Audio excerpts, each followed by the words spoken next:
Hello dear students, today's topic is Newton's formula for velocity of sound.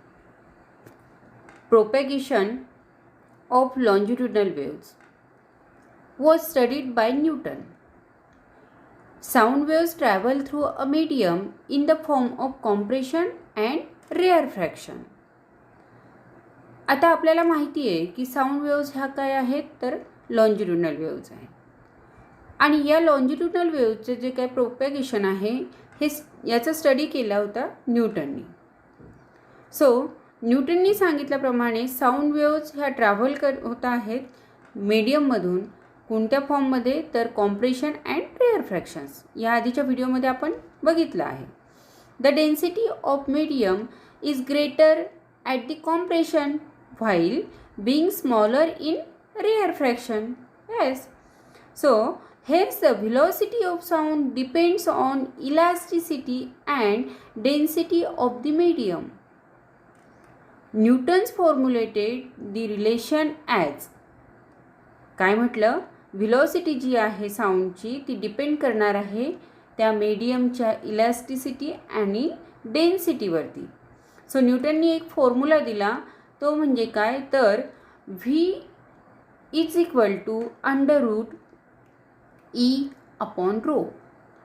So या फॉर्म्युल्यामध्ये v काय आहे तर velocity of sound, e is the proper modulus of elasticity of medium and rho is the density of medium. So v is equal to under root e upon rho. This is the formula. Newton assumed that during propagation of sound there is no change in the average temperature of the medium. न्यूटननी assume केलं की ज्या वेळेला propagation होत आहे sound वेव्हचं त्यावेळेला तिथे कुठलाही चेंज होत नाही टेम्परेचरमध्ये आणि ॲव्हरेज टेम्परेचर त्या मीडियमचं असणार आहे. No change in the average temperature of the medium. Hence, sound waves propagation in air is an isothermal process. Right? काय सांगितलं तर आयसोथर्मल प्रोसेस. तर आयसोथर्मल प्रोसेस म्हणजे काय की टेम्परेचर रिमेनिंग कॉन्स्टंट, टेम्परेचरमध्ये कुठलाही चेंज होणार नाही. याआधी सांगितलं no change in the average temperature of the medium. Right. And isothermal elasticity should be considered. आणि म्हणून तिथे इलास्टिसिटीसुद्धा कशी आयसोथर्मल असणार आहे. The volume elasticity of air determined under isothermal change is called isothermal bulk modulus and is equal to the atmospheric pressure P. जे volume elasticity आहे एअरमधली ती डिटरमाइंड केली आपण आयसोथर्मल चेंज जो आहे त्याला आपण म्हटलं की आयसोथर्मल बल्क मॉड्युलस आणि तो कुणाच्या बरोबरीला असणार आहे तर ॲटमॉस्फेरिक प्रेशरच्या बरोबरीला म्हणजेच कॅपिटल पी. म्हणजे इथे आपण आधीचं जे रिलेशन बघितलं होतं त्यामध्ये E is equal to under root E upon rho घेतला होता. तर या इलास्टिसिटीच्या ऐवजी आता आपण काय घेणार आहोत प्रेशर पी. आणि मग हेच Newton formula for speed of sound in air is given by v is equal to under root p upon rho. Atmospheric pressure जर का आपण घेतलं असणार आहे किंवा दिलेलं आहे आपल्याला इथे is given by p is equal to H D G and at N T P H असतो 0.76 metre of H G. D काय असणार आहे 13,600 kg per metre cube density of mercury असेल. त्यानंतर रो काय असेल तर डेन्सिटी ऑफ एअर आणि त्याची व्हॅल्यू असते 1.293 kg per metre cube and G is equal to 9.8 metre per second square.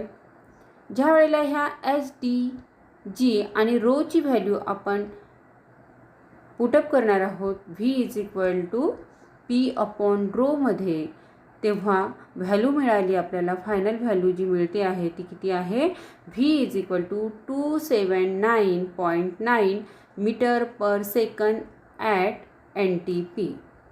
पण ही जी काही व्हॅल्यू मिळाली आहे ती value, this is the value of velocity of sound according to Newton's formula.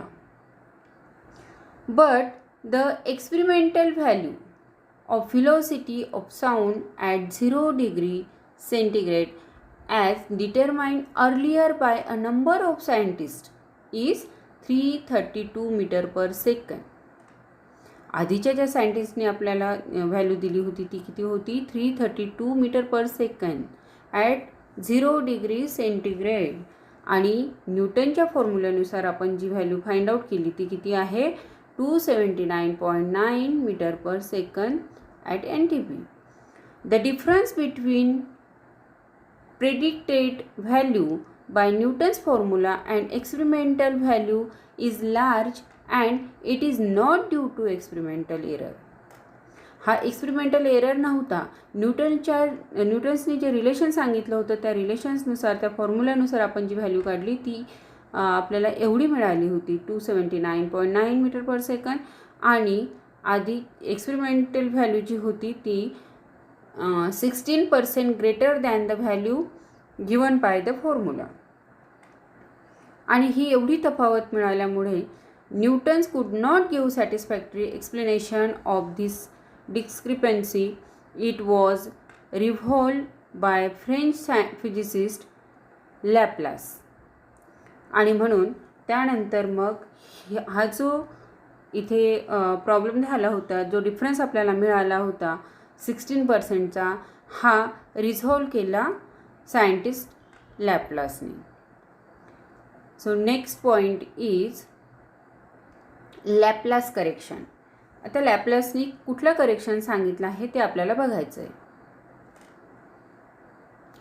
According to Laplace, the generation of compression and rarefaction is not a slow process, but it is rapid process. If frequency is 256 Hz, the air is compressed and rarefied 256 times in a second. बघा, जर का frequency आपण 256 hertz घेतली असेल तर त्यावेळेला रेअरफॅक्शन आणि compress किती वेळा होता आहे? 256 टाइम्स होता आहे एका सेकंदामध्ये. म्हणजे किती रॅपिड प्रोसेस आहे ही. Such process must be a rapid process.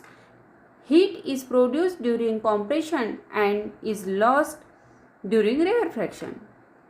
Heat produce केले जाते आहे कॉम्प्रेशनच्या वेळेला आणि रेअरफॅक्शनच्या वेळेला ती लॉस्ट होते आहे. This heat does not get sufficient time for dissipation. Due to this the total heat content remain the same. ह्याच कारणामुळे काय होतं आहे की टोटल हीट कंटेंट रिमेन्स कशी राहते आहे? सेम राहते आहे. Such a process is called and adiabatic process and hence adiabatic elasticity must be adiabatic and not isothermal elasticity. न्यूटन्सने आपल्याला काय सांगितलं होतं की आयसोथर्मल इलास्टिसिटी आहे, पण ते करेक्शन केलं लॅपलासने आणि सांगितलं की ॲडियाबॅटिक इलास्टिसिटी तिथे असणार आहे, म्हणजेच आयसोथर्मलच्या अपोजिट कंडिशन असणार. So as was assume by न्यूटनने आपल्याला सांगितलं होतं की आयसोथर्मल इलास्टिसिटी, पण हे करेक्शन केलं आहे लॅपलासने.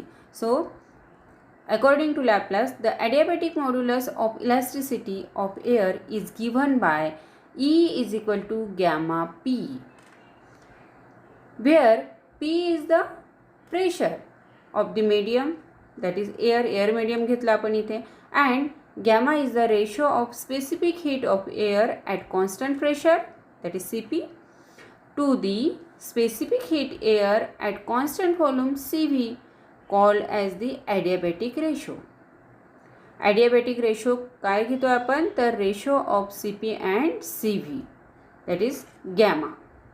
Okay, and P, capital P is the pressure. That is gamma is equal to Cp upon Cv. For air, the ratio of Cp upon Cv is 1.41. म्हणजे गॅमाची व्हॅल्यू काय झाली फॉर एअर करिता? Gamma is equal to 1.41. Newton's formula for speed of sound in air modified by Laplace to give. आता इथे न्यूटननी काय सांगितलं होतं, V is equal to E upon rho. So आपण इथे ईच्या ऐवजी काय घेतलं आहे, लॅपलासने गॅमा इंटू पी. पी म्हणजेच प्रेशर आणि गॅमा हा रेशो घेतला आहे आपण. According to this formula velocity of sound at NTP is V is equal to, ह्या व्हॅल्यूज आपण इथे पुटअप केल्या, गॅमाची व्हॅल्यू आणि पीची व्हॅल्यू. सो व्हॅल्यू मिळाली आपल्याला V is equal to 332.3 metre per second. This value is close agreement with the experimental value as seen above. The velocity of sound depends on the properties of the medium.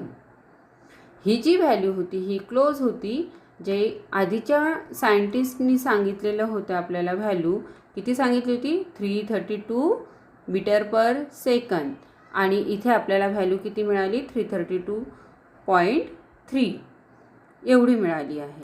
So इथे ही जी काय value मिळाली आहे ही close agreement असल्यामुळे ही value ग्राह्य धरल्या गेली. Thank you.